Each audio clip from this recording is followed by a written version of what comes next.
আমি হাফিজুর রহমানের মাও একজন মা, আপনিও সন্তানের মা, আমার বাবাও একজন বাবা, আপনারাও সন্তানের বাবা। মনটা কি চায় না একজন হাফেজের মা বাবা হবে? মনটা কি চায় না একজন আলেমের মা বাবা হয় কবরে যাবে?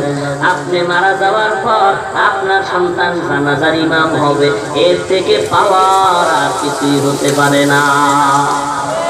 দেখো ওমরের মনের ইমানের কি তেজস্বী আওয়াজ। ওমরে কণ্ঠে মিলায় বোন বলে, আলহামদুলিল্লাহ, আমি নবীর হাতে কালেমা পড়ে মুসলমান হয়ে গেছি। ওমর বলে, তাড়াতাড়ি কালেমাটা ফিরাইয়া দাও। বোন ডাক দিয়া বলে, ভাই, আমি এমার্জেন্সি রুগী, ট্যাবলেট খেয়েছি, ট্যাবলেট ভেতরে গিয়া শিরা উপশিরায় মিশে গেল, এখন যদি ট্যাবলেট ফেরত চাও দেওয়া যাবে না রে ভাই।